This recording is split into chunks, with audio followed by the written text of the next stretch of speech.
Then what is next said in the psalm? For trouble is near, for there is none to help me. Many calves have compassed me, fat bulls have beset me round. They opened their mouth upon me as a ravening and roaring lion. All my bones are poured out and dispersed like water, was likewise a prediction of the events which happened to him. For on that night when some of your nation, who had been sent by the Pharisees and scribes and teachers, came upon him from the Mount of Olives, those whom Scripture called butting and prematurely destructive calves surrounded him. And the expression, "fat bulls have beset me round," he spoke beforehand of those who acted similarly to the calves, when he was led before your teachers. And the Scripture described them as bulls, since we know that bulls are authors of calves' existence.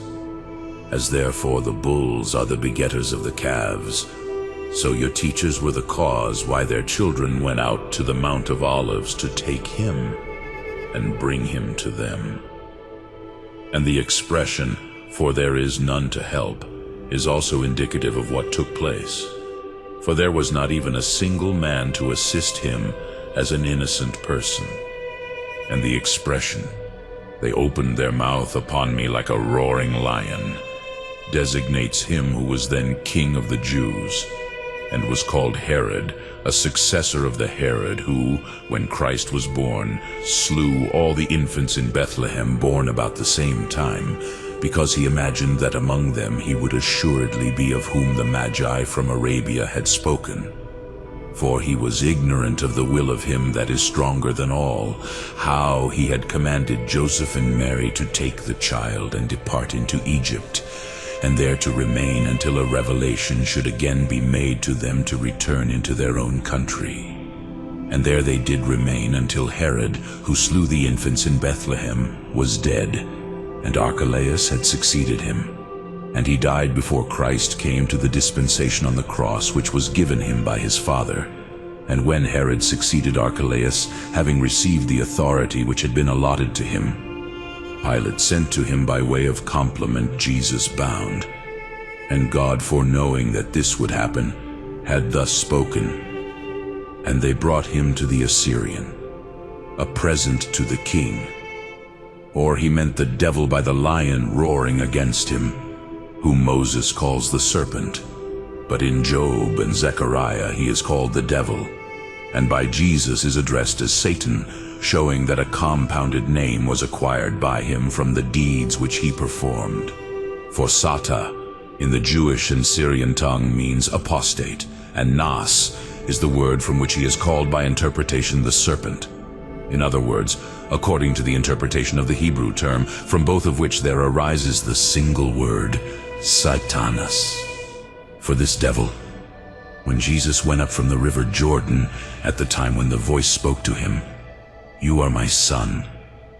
This day have I begotten you," is recorded in the memoirs of the apostles to have come to him and tempted him, even so far as to say to him, "Worship me."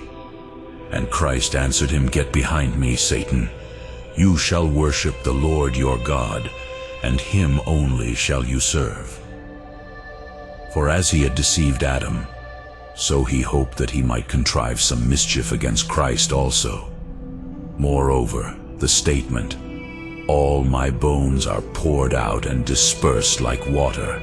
My heart has become like wax, melting in the midst of my belly," was a prediction of that which happened to him on that night when men came out against him to the Mount of Olives to seize him. For in the memoirs which I say were drawn up by his apostles and those who followed them, it is recorded that his sweat fell down like drops of blood while he was praying and saying, "If it be possible, let this cup pass."